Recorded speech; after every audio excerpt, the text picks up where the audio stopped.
Let's move on and talk about, I guess Matthew Hoh is maybe a good person to bring up next, as we are talking a little bit about the surge, because he's a whistleblower, right? Like, he actually came out dissenting against the State Department while he was still working there, to say that the plan that the U.S. was putting in place in Afghanistan at the start of the Obama administration wasn't working. So he is somebody I've talked about a lot on the show, but I haven't really reviewed his story a whole lot from the beginning. So how does Matthew Hoh end up, coming out and saying that this thing isn't going to work?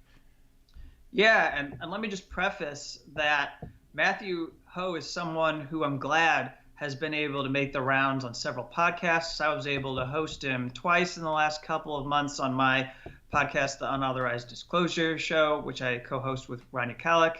And he resigned from the State Department, but he also was a Marine in Iraq. So he has the wartime experience to go along with his professional duty and responsibility that he had as a diplomat for the State Department. And essentially, I'll just read here that he said in his letter, "I have observed that the bulk of the insurgency fights not for the white banner of the Taliban, but rather against the presence of foreign soldiers and taxes imposed by an unrepresentative government in Kabul. The United States military presence in Afghanistan greatly contributes to the legitimacy and strategy message of the Pashtun insurgency." So essentially, this was him in around the time that we were debating a surge for Afghanistan. He comes out in opposition. He says that the strategy is just not working. In fact, it's helping the very people we're claiming to fight, and the insurgency is being helped. The government that's being propped up is illegitimate. The people you have in power don't have the support of the Afghanis or the Afghans on the ground. And so I can't support this any longer as a way of waging this war.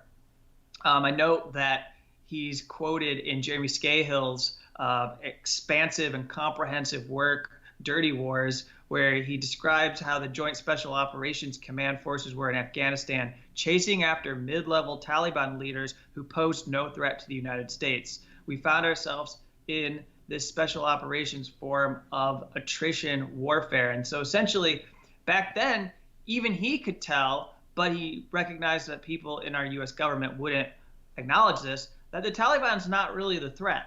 The Taliban are people who you may disagree with their religious fundamentalism, or you may disagree with the authoritarian aims and desires that they have when it comes to ruling over their people.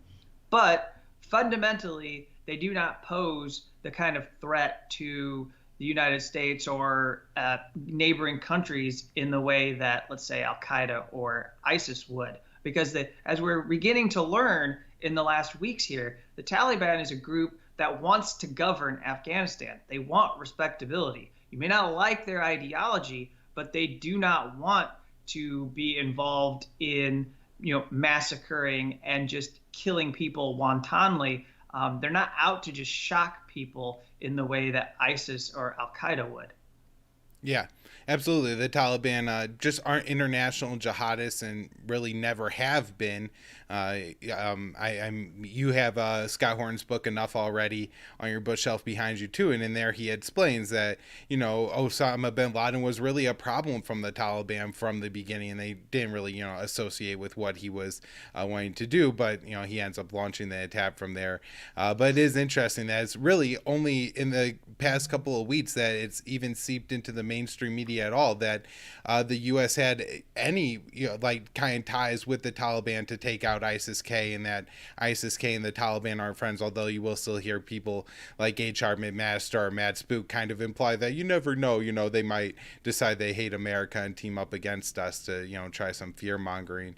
I guess one of the things that has to be incredibly frustrating for Matthew Hoh is that, the Afghan papers have since been released by the Washington Post and have really vindicated a lot of what he had to say. But at the time, a lot of people went after him. As far as I can remember, he was one of the first people in uniform. I guess he was at the State Department when he started dissenting, but like, he's a dude with a beard and was in the military, and he was saying that this wasn't a good idea.